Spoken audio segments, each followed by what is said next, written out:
Hello and welcome to Dangerous Ideas. I'm Lee Camp. To the tens of thousands of you watching around the world, thank you for being here. Big show today. I've got an icon and a friend of mine, Professor Richard Wolff. He'll be on in just a minute, but I have so many other important stories for you as well. After I finish up with Professor Wolff, I'll be talking about the leaked audio recording from the UK government.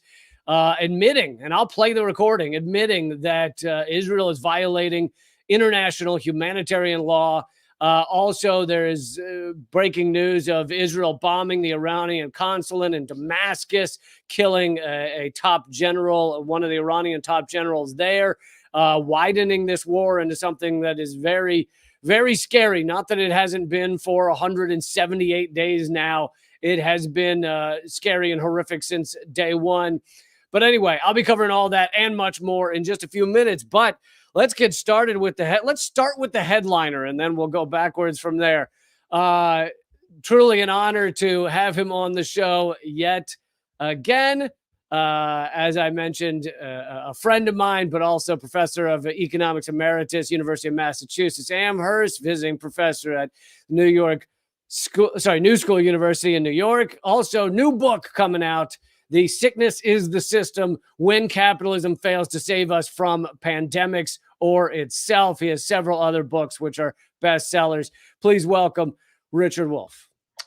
Thank you very much, Lee. I'm really glad to be here. Thank you for being here, and happy birthday. Thank you. That's a double kindness of yours. Thanks. I remember 36. It's a golden age. Yes. Right up there with 37. So I wanted to start with China, which is a big presence these days, an important story. If you look at it from kind of an outsider's point of view, watching the mainstream media, on one hand, you have we're told China is evil. They're the most evil country in the world. They have evil spy balloons over our heads. They have turned TikTok evil, and now we need to stop the evil TikTok. We're just told that at every level they're evil. And yet then you also have things such as this. This is just the other day in Shanghai. And let's watch for a second. That is Apple CEO Tim Cook opening the second largest Apple store in existence in China. He says China is one of the most critical partners that Apple has. So who's right and who's wrong here? What exactly is going on? Well, here's the thing that is perhaps most important. There is a new neighbor in the neighborhood. There is a new player in the world economy. And he's got as big a net to cast across this world as anybody else, just slightly smaller than the United States and catching up. I really mean that literally. This is to give you an idea. One of the measures we have as economists about how big a footprint an economy has in the world is something called the GDP, the gross domestic product. It's a rough measure of how many goods and services are produced in a 1 year period in a society. It gives you an idea of how big it is. So let me give you some of the relevant numbers. You'd think everybody knows this, but I've learned they don't. And so I start with it. Okay, the GDP of Russia, a country we take seriously, right, is $1.5 trillion. The GDP of the United States is $24 trillion, just to give you an idea. The GDP of Italy is $3 to $4 trillion, much more than Russia, for example, and much smaller than the United States. GDPs in Europe are all in single digits, most of them less than 5 trillion. What's the GDP of China? $17 trillion. You understand? They're the only one in that league other than the United States. And the gap between the United States and China in terms of the size of its economy is shrinking every year. And let me stress that. every year for 25 years. Economic growth in China has exceeded that of the United States. Even though American presidents and politicians love to say things like, we are the most successful economy in the world, that's not true, hasn't been true for a generation. Let me give you an example. Right now, the estimate of the statisticians is that GDP in the United States grew maybe roughly 2.5% last year, 2023, the latest year for which we can make estimates. In China, it grew in the same period double that, 5%, maybe 5.5%. No contest, not close. 2-to-1, 3-to-1 are the normal ratios, which is why they're catching up. Therefore, China has shown itself to be the most successful economic growth story in human history. Much faster than Western Europe ever was, than the United States was, than Japan was, than any other growth story you have. This is not a statement that everything in China is wonderful. This is not a denial that China has its problems too. It does, of course. But to not understand these basic economic realities is self-delusional if you don't understand what is going on. And you can see what the estimates are of the years immediately ahead, that the Chinese will equal and then pull ahead. Let me show you why it's reasonable to believe in this trajectory. There are two blocks in the world today. There used to be one, the United States and its allies, Western Europe and Japan. That block is now called the G7, the United States, Canada, Britain, France, Germany, Italy, and Japan. 7 countries, the United States and its allies. On the other hand, you have China and its allies, known as the BRICS. Brazil, Russia, India, China, South Africa, and the 6 new countries that joined a few months ago. The total output, GDP, of the United States plus its allies is about 29% of the global total. The total GDP of the BRICS is 33% of the global total. Bottom line, the BRICS is already a bigger economic, there we go, share of world GDP. They crossed in the year 2020, and you can see as they're going down now, you can see as they're going down the situation. So this is the most important thing. The second most important thing about China is the fact that it is also the place where the best conditions for economic growth exist for everybody, not just. That's Tim Cook trying to tell you to stop talking about it. I'm really sorry about that. That's okay. Happy birthday wishes pouring in. Okay. So what we really have is we have a situation in which American companies, British companies, Japanese companies, everybody has wanted to go to China for the last 25 years because they're not in the business of ideology. They're in the business of making money.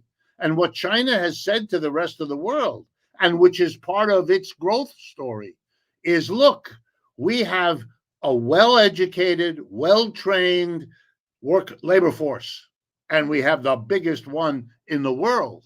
And the wages are lower here than they are in Western Europe, United States, and Japan by a lot. But on top of that, we have the biggest, fastest growing market in the world.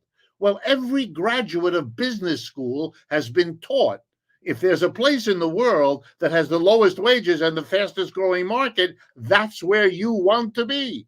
That's where you will succeed. And not going there is self-destructively stupid. So guess what? Tim Cook of Apple, he got the message. So did everybody else.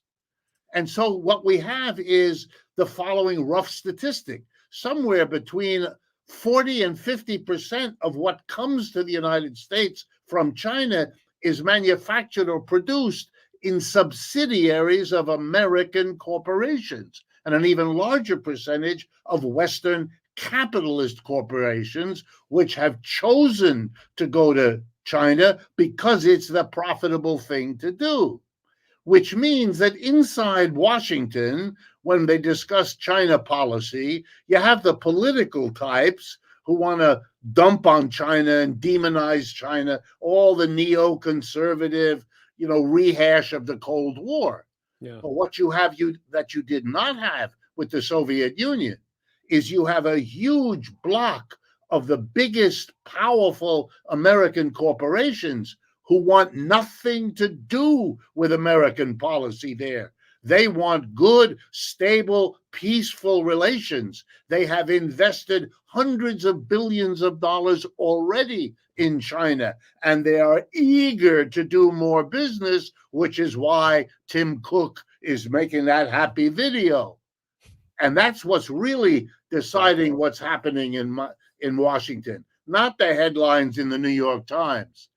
That's playing to the neocons. What's actually going on is a unique situation in history, that the biggest competitor of the United States is also the biggest collaborator with the United States, and vice versa with China. They need each other. And out of that may come, despite all the hoopla these days, a slowly dawning recognition that they better work out a live and let live arrangement, because holding back China is hopeless. The United States has tried that. It's embarrassing. They tried to hobble the Huawei Corporation. They just issued the best results they've had in 4 years. Didn't work.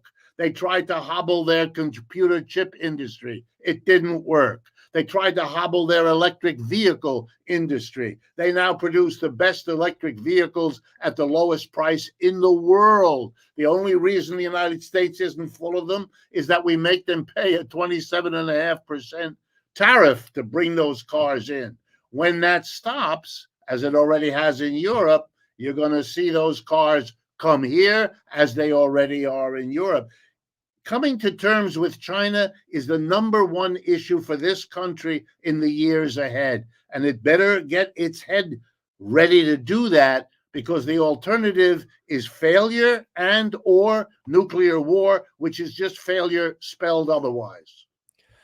All excellent points. I did find it funny that I was in China for 4 days last year into Beijing, and I found it funny that here in the U.S. we're told they're so evil, and you even look at something Chinese and it's gonna turn you into a stone or something, and you get there and it's Starbucks and McDonald's and Teslas and just all over the place. Not only that, but if you travel to the big cities, you'll see that they have a more modern, cleaner transportation system. Americans say, oh, look, there's empty apartment buildings, not understanding that socialist planning does that on purpose. Imagine that. They want the apartment ready when the people are ready to go there, rather than have the people go live in slums for 5 years before they can build it. The game here of transforming their achievement, which is stunning, into a series of bumble and fumblings, that's the kind of childish propaganda that does the world no good. You're embarrassed every time you see somebody here in the United States resort to that kind of cheap games playing. You just gave me the perfect segue, saying, talking about China's infrastructure and everything. I wanted to jump to a seemingly unrelated topic, but it is related. The Baltimore Bridge collapse. I'm here in Baltimore. And at first glance, you'd say that has nothing to do with capitalism. But you look a little deeper and you find out that these bridges were built for container ships that were tiny in the 1970s. They were built to withstand them. And now the container ships are 25 times that size. They're the size of the Empire State Building. And these bridges have not been updated in any way. Then on top of that, you have the boat that lost power. It was with a company, Maersk, that has been fined and other things have been taken against them, other action been taken against them for coming down hard on whistleblowers and making sure that whistleblowers cannot speak out against unsafe conditions or things that are not working on their ships. And so I was wondering if you could talk a minute about that, about infrastructure and about capitalism and how these things are all linked. Yeah, very, very important point, and they're linked very intimately. I'm going to give you just two examples. Start with Maersk, the shipping company. I'm part of a profession that for 30 years has celebrated globalization. We were told these wonderful stories backed up by economists' research showing you, look at the advantages if we produce things over there in China or Brazil or India or wherever and bring them here. We can make them more cheaply. It won't cost us as much. And the little detail that it's done for profit, they keep quiet. It's all for you, the consumer, who will get a better deal. Well, the only way you can think like that is if you don't count the costs. For example, if you produce far away, and there are interruptions to the supply line for any reason, you're not going to get the product. And we've had that over and over again. Here's a second example. If you produce far away and ship here, you have to foul the ocean and the air with the transport of all of those things on all of those ships that dump their garbage and pollute the water. And who's going to pay for all of that? What are the costs of never counted? We only count the costs that we have to care about.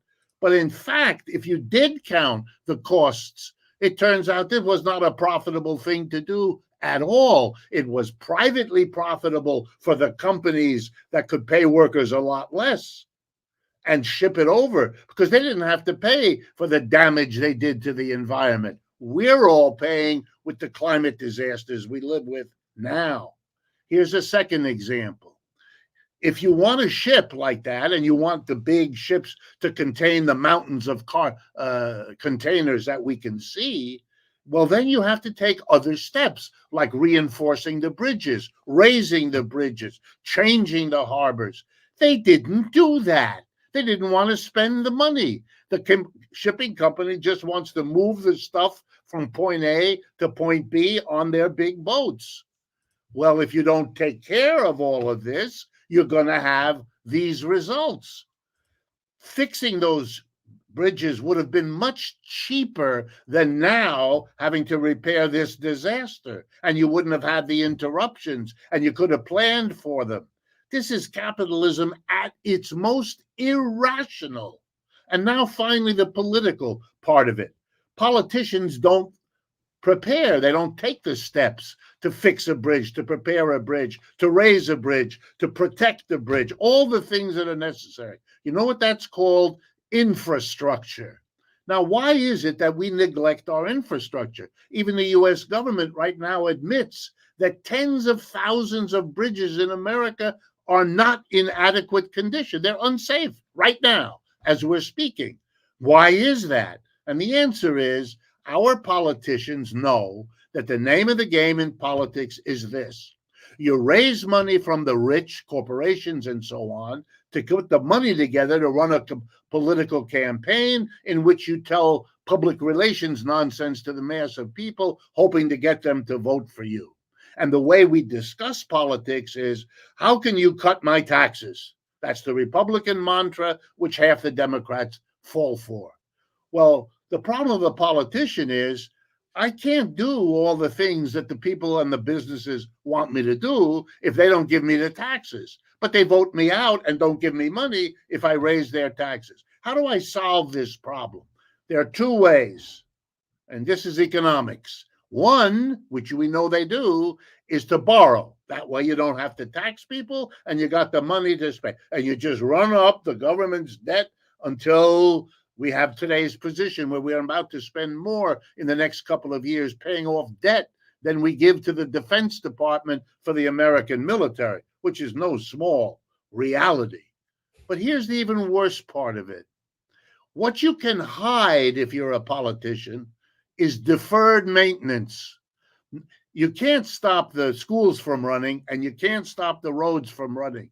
But you know what you can do? You cannot maintain your existing infrastructure. You can postpone the repair work you should do. You can defer the protective buildings that you should do around the pilings that hold up a bridge. No one will notice. It'll take a few years before the accident happens, the breakdown occurs. And by that time, you've moved on to higher office, and the next poor person in your job politically has to face the music. It's an incentive system for deferred maintenance, which is why our infrastructure is in the awful shape. It's the way we've organized corporations to be profit-driven in capitalism above all else, and put them in the position to control the politicians who react by hiding so they can look like they're not raising taxes. It's a sick, broken system, and it shows itself in moments like the end of the Francis Scott Key Bridge. But the lesson has to be learned. Otherwise, we'll hear all about this one and that one making this mistake or that mistake. That solves nothing. We just rebuild this bridge. We're just waiting for the next one. And by the way, a few months ago, there were these things. Remember the ship in the Suez Canal that got stuck angularly? Mm-hmm. That's the same story. If you're going to run these monster ships, you got to deal with this. In capitalist systems, you got a built-in incentive not to do the work. And there was a very similar crash of a ship against a bridge that brought down the whole bridge in Florida in 1980. Yeah. And they did not bother to update this bridge since 1980 when they saw what could happen. But yeah, you bring up a great point about the externalities. There's no money in it. There's no profit in it to rebuild, reprotect these bridges for modern times. And it's similar to the externalities of a McDonald's hamburger. They pay a few cents, but they don't pay for the environmental damage done from billions of cows being farmed across America. Yeah. There's and not the fouling of the water and all the medical bills of the people who lived in the water and drank the water that was foul. All of those costs, which we as a society have to bear, the corporations don't have to not only not pay for it, but don't have to count it. So they can tell us this magical nonsense about it's profitable, therefore we should do it. No, jackass, it's profitable for you, but for the society as a whole, it's a losing proposition and we shouldn't do it. No, we cannot go there. We have to always exempt capitalism from the story. That's what the major media in this country do. How to sanitize each and every disaster as it unfolds, so no one should see a link between that unfolding disaster and the economic system we live in. It's amazing that they've gotten away with it as long as they have. In these last couple of minutes, I saved an easy question for you. Can humans evolve past capitalism? A person, I forget who it was, but a person that we all know made a speech. And one of the lines in that, very memorable, was that he said, or was she, I don't remember, it's easier to give people an idea of the end of the world in terms of climate disaster than to have them understand the end of capitalism. And let me reassure anybody who's in that situation. Every other system in the history of the world, slavery, feudalism, ancient village structures, self-employment systems, every one of them was born, evolved over time, and then died and gave room to another one. There's absolutely no reason to believe that capitalism is going to be the one exception in the history of the world. Come on. People in every system include those who want to believe it'll last forever. You and I know people who think life, their own, will last forever. And they're really let down as age shows them not going to happen. Capitalism has been born, we know that. It's been around for 2 or 3 centuries, so it's had a good run. You know what the next stage is? It's over. It's finished. The question isn't whether. Come on, you and I know. The question is only when. And when might be just about now. That's the best news I've heard in a long time. Thank you so much, Professor Wolff. And yeah, just wonderful points made. You know, every system thinks that system will last forever. Ask the French monarchy, or hell, ask almost every monarchy whether they'll last forever. Thank you again, and I hope everyone checks out the new book, The Sickness is the System, and everyone should grab that. Can't thank you enough. All right. Thank you very much, Lee, and for your programs as well. Appreciate it. All right, Professor Richard Wolff, always amazing and always enlightening. Okay, let's get into all of this latest information about Israel's special genocide operation. Massive protests around the world. This seems to happen almost every weekend now, usually on weekends. Here is 30,000 people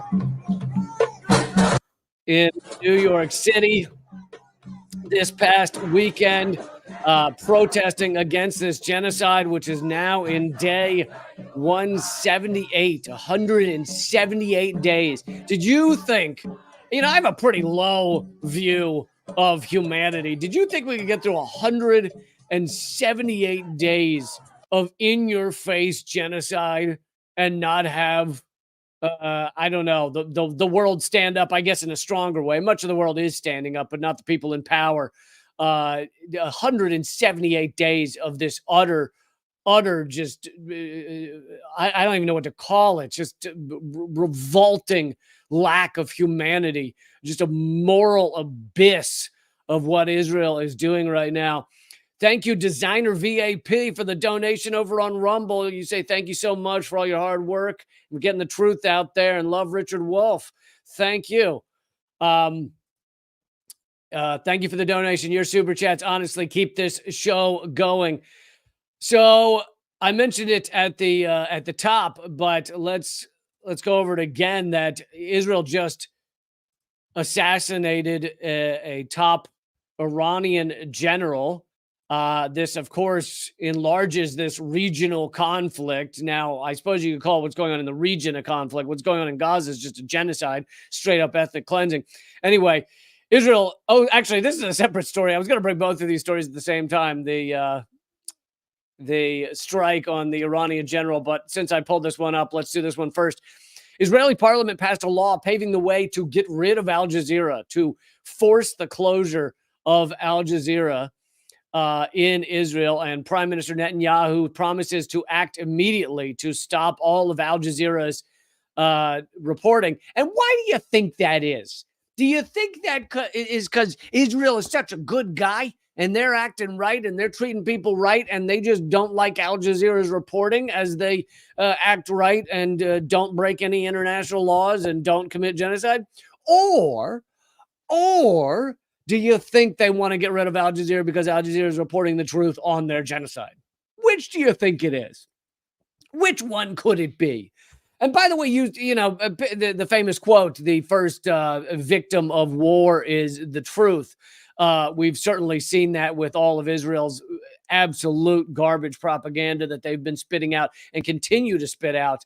Although if I have time, I'm going to bring you a story about how American Jewish communities say that Israel has left them hanging with not enough propaganda to support this genocide, which is kind of laughable. It's like, you have not given us enough good lies to support this genocide. Anyway, I'll get to that in a few minutes. But so Netanyahu getting ready to ban one of the main news outlets in Israel. Same thing was done in Ukraine in the U.S. proxy war there, right? Banning all media that did not simply agree with the Ukrainian military line of propaganda. But anyway, this is the other story I wanted to bring you. I meant to pull up. Several have been killed in an Israeli strike on the Iranian consulate in Damascus. So now Israel is bombing Syria. They've been bombing Syria for a while, but they're also assassinating high-level Iranians. Several people have been killed in an Israeli airstrike that flattened the Iranian consulate in Damascus, Syria, according to Iranian state media and Syrian authorities. Brigadier General Mohammad Reza Zahedi a senior commander in the elite Quds force, was among at least 5 people killed in the attack, Iranian state media reported on Monday. So, again, Israel's killing so many people that it's like, why is this one important? Well, this one's important because it shows that Israel is very much so widening their genocide into a war with other countries, especially Iran. They've wanted Iran to be destroyed for many years now. Netanyahu's gone up in front of the UN for many years saying, oh, Iran's about to get a nuclear bomb and they're about to hit us. Remember when he held up his Wile E. Coyote picture of a bomb, like the round, like bowling ball bombs, which, we all use those every day. I can't tell you the number of bowling ball bombs I've used recently. I use a lot of anvils too. I like to drop anvils on people that have wronged me. Anyway, got up there in front of the UN and said, look at this bowling ball bomb. Iran has about to have a nuclear weapon. Of course, none of it true. But that's what Netanyahu does. And the reason he does that is because he wants the UN and the U.S. to continue to attack Iran. Now, obviously, under Donald Trump, Donald Trump and the military, U.S. military, assassinated the top Iranian general, Soleimani, and Biden has continued to attack Iran in many ways, just not with bombs, really, but with every economic war tool in their toolkit. Anyway, Israel widening this war to assassinate Iranian generals. Okay, let's get to the leaked audio of top levels of the UK government. This is pretty, it's not shocking. The truth is not that shocking, but the fact that it was leaked is pretty shocking. By the way, real quick, everybody, please make sure you hit subscribe, hit the bell icon. Our channel is growing by leaps and bounds, and it's thanks to you guys. Please let people know about this channel. Let them know that this is where you get your news, or at least some of your news. Let them know that this is the antidote to corporate media, and let them know that we get together 4 days a week for solidarity and truth on this channel, 3 p.m. Eastern, noon Pacific. And of course, you can watch it anytime afterwards. But thank you all. Make sure you hit subscribe on Rumble. Make sure you hit follow over on Rumble, and make sure you hit the bell icon. And on YouTube, you have different bell options that you have to hit. So hit the all option if you want to be told about this show. But still, you won't get that many alerts. So please just show up. And the only other thing is, if you want to donate to the show, you can go to my link tree there on the screen, linktree.com/LeeCamp. But you can also donate via the super chats.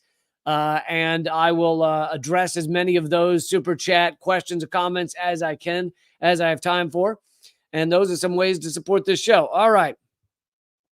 Let's get to this leaked audio. I'm going to play some of it, although it is hard to hear, but still worth it. Anyway, this is in The Guardian, leaked. UK government lawyers say Israel is breaking international law, claims Tory in leaked recording.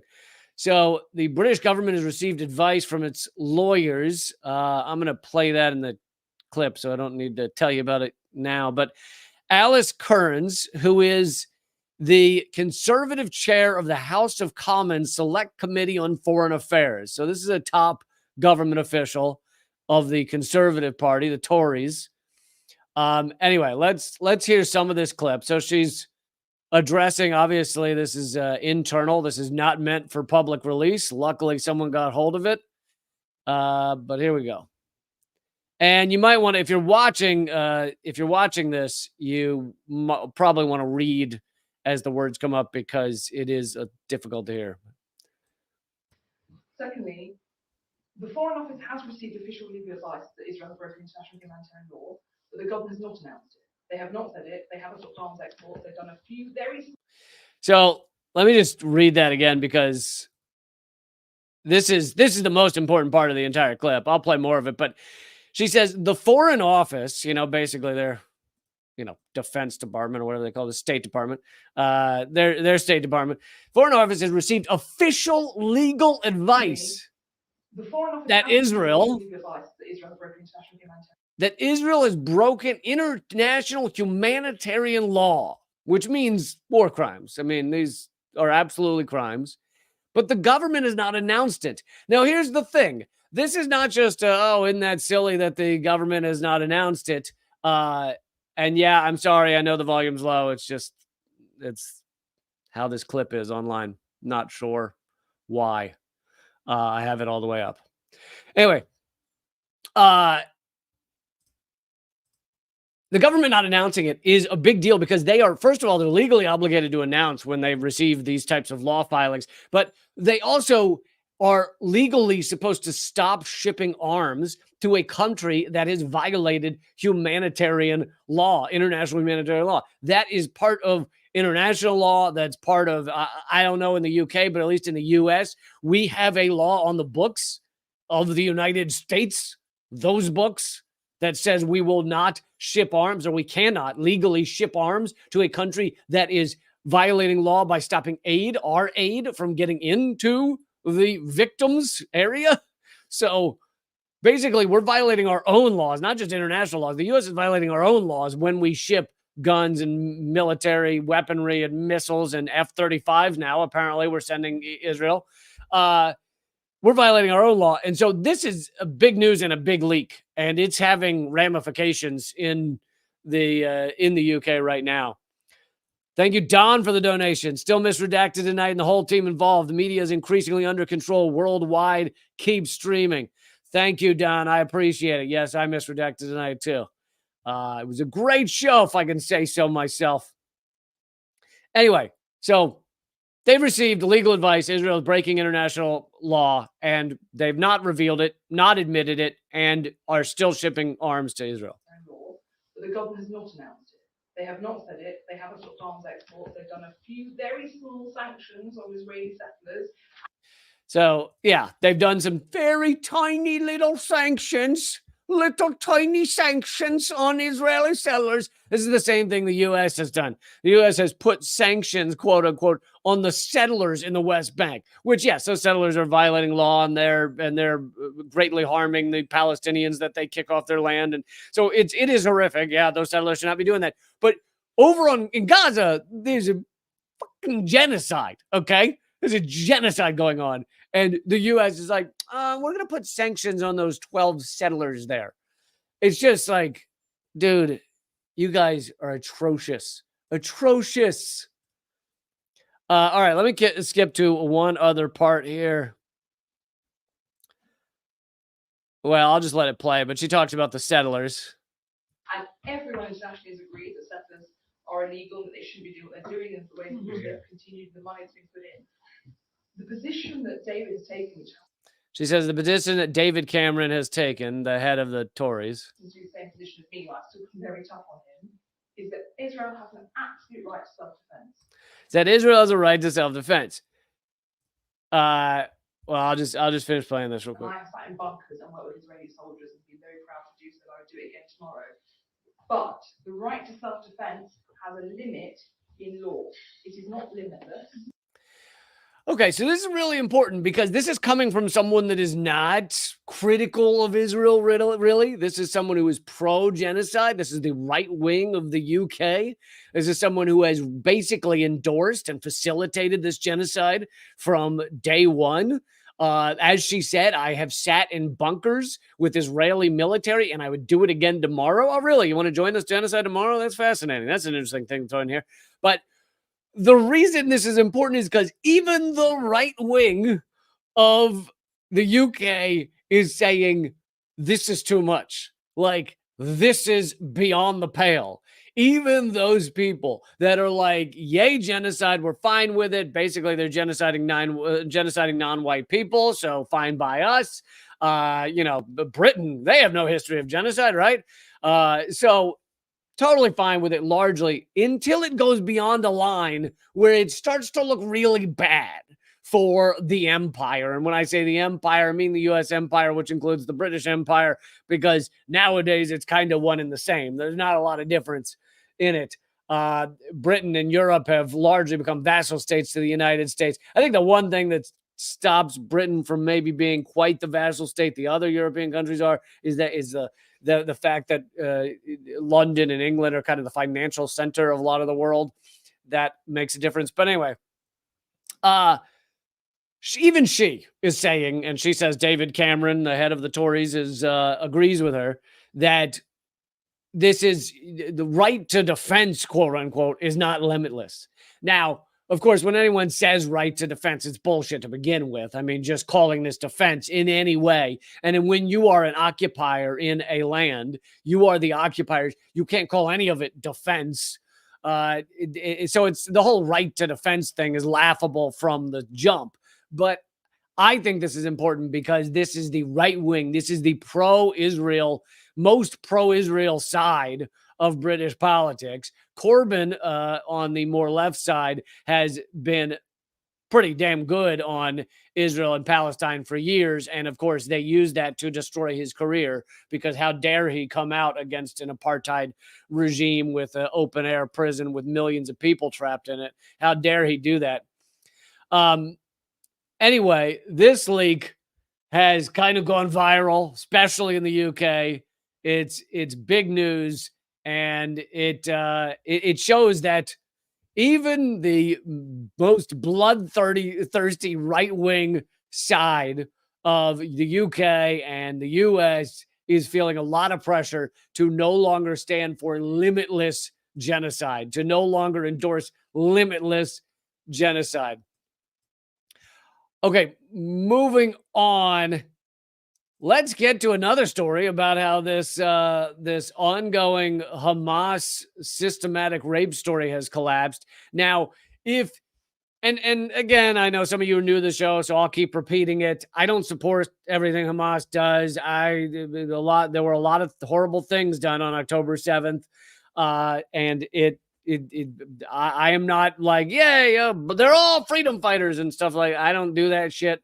But that doesn't mean we should believe just false crap. It doesn't mean we should believe that every person killed on October 7th was killed by Hamas and not IDF. We now know the IDF obliterated a lot of those people killed on October 7th. We know that Hamas's goal was to take hostages, not to kill people.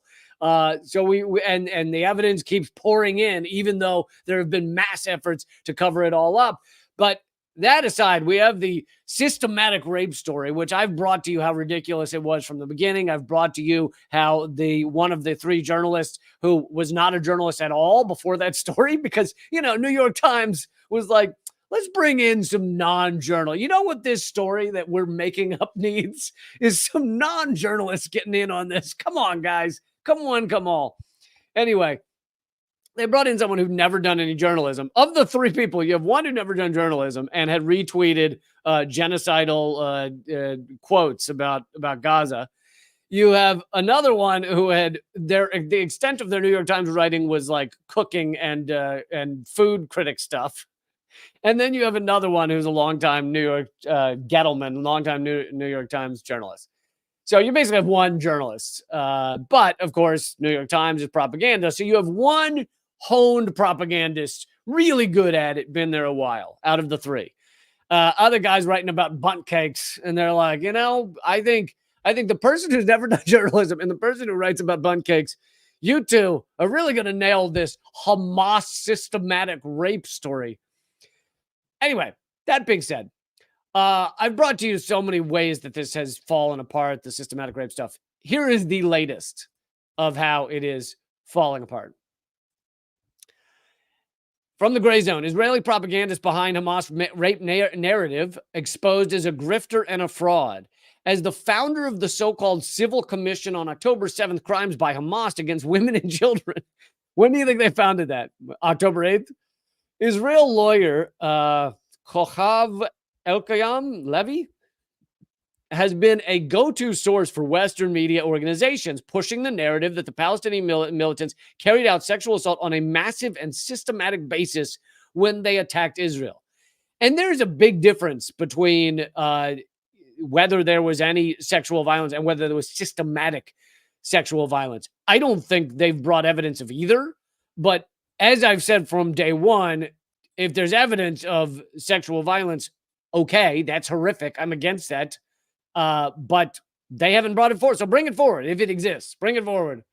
But that is a big difference, a far cry.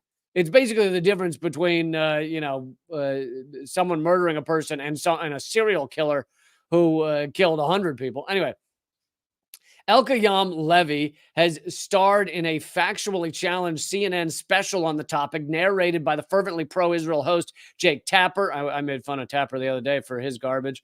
Oh yeah, he was very upset that AOC called it genocide, and so Tapper was like, but you can't show intent. Oh, you can't? You can't show intent that Israel's committing genocide? Their Secretary of Defense, or whatever they call it, Yoav Gallant, called everyone in Gaza human animals. Basically, just kill them all. That is genocidal intent right there. One sentence. Anyway, she starred in a CNN special, and CNN identified her as, quote, an expert in human rights law who organized a civil committee to document evidence. Haaretz featured Elkayam Levy as the subject of a puff piece, which misleadingly claimed that her work presents a horrifying picture that leaves no room for doubt. On October 7th, Hamas terrorists systematically carried out acts of rape and sexual abuse.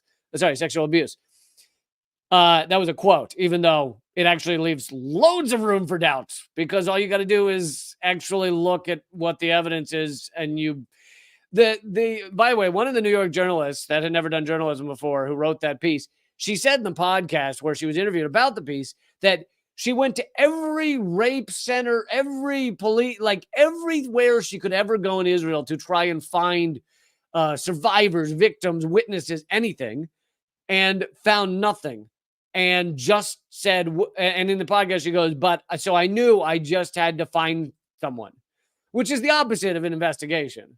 Like, if you're investigating something, you want to see the truth. You don't want to just basically make something up. Whereas she was like, I couldn't find anything, so I had to find something. Anyway, December 6, 2023, members of the White House National Security Council and assistant to the president and director of Gender Policy Council, Jennifer Klein, hosted Elkayam Levy in Washington to hear about her work, to gather testimony and document events, develop comprehensive accounting, etc. Israel's largest newspaper, I don't know if it's pronounced Inet or Ynet, but anyway, published a damning expose accusing, this is the update, accusing Elkayam Levy of ripping off major donors, including a member of the Biden administration, spreading fake Hamas atrocity tales, and failing to deliver on her promise of a major report about sexual violence on October 7th. People have disassociated themselves from her because her research is inaccurate, unquote. That's an Israeli government official told the newspaper. So these are the most pro-genocide, pro-propaganda people you can imagine. And they're saying, quote, people have disassociated themselves from her because her research is inaccurate. This is who the CNN expose, the CNN special, had as their main source. Is someone that even Israel pro-genocide, pro-propaganda people are backing away from.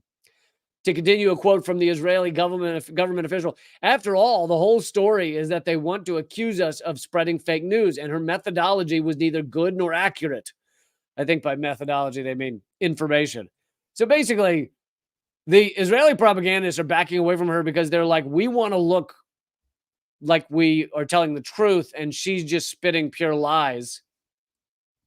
Government officials were particularly incensed that Elkayam Levy spread discredited claims that a Hamas militant cut a fetus from a pregnant woman before raping the woman, a lie first spread by confirmed fraudster Yossi Landau of the scandal-stained Zaka organization. I told you all about Zaka the other day. They're like a comedy sketch, Zaka is. They're a first responder group that have no training in being first responders. They're not medics. They're not EMTs. They just show up on crime scenes and start making up propaganda. Anyway, the story about the pregnant woman who had her stomach cut open, a story that was proven to be untrue, and she spread it in the international press, the official complained. It's no joke. Little by little, professionals began to distance themselves from her because she is unreliable.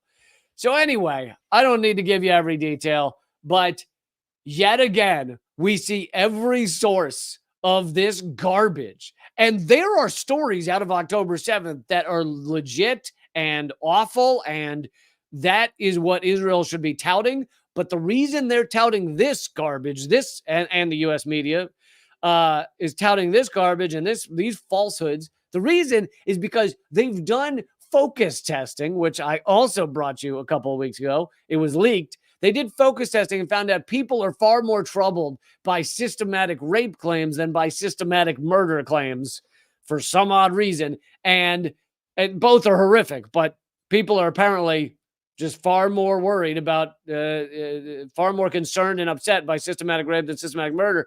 And so Israel and the U.S. media and the U.S. government are pushing these rape things, even though they're false. That's to sum it up in 2 sentences. That's it.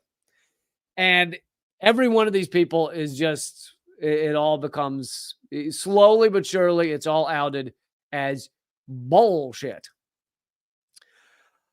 Okay, next up, let's get to Professor Jeffrey Sachs. Professor Jeffrey Sachs talking about this latest attack on Russia, right? The concert venue attack that killed 140, or did it get to 170? I think it was 140 some people. Horrific attack. And I brought you a couple of weeks ago every detail of the U.S. connection to ISIS-K and ISIS. I didn't bring you every detail. That'd be kind of impossible. But I brought you a bunch of details of the U.S. connections to ISIS and ISIS-K. And Professor Jeffrey Sachs kind of obliterates this idea that the U.S. had nothing to do and did not. Weird concert attack. Crazy. Anyway, and Professor Jeffrey Sachs, I believe Columbia University, highly respected professor, but he is based when it comes to U.S. foreign policy. And so I'm going to play that clip in just a second, as well as much more. That's all coming up at rumble.com/LeeCamp. Free to watch there, rumble.com/LeeCamp. Also on my locals page. Those of you on locals, you make this show possible. Thank you. Love y'all. Love y'all. But if you're looking for the free version, that's rumble.com/LeeCamp. Head over to rumble.com/LeeCamp. Click the first tab. That's what's it titled? It's titled either Professor Richard Wolff, or it's titled Leaked Audio from the UK. Anyway, click on that one. It'll take you to this live stream, except it'll be on Rumble rather than where you're watching it right now. And I will see you in just a few minutes. Not even minutes. It's like 30 seconds, honestly. For those of you, well, just give me maybe even 20 seconds. I will see you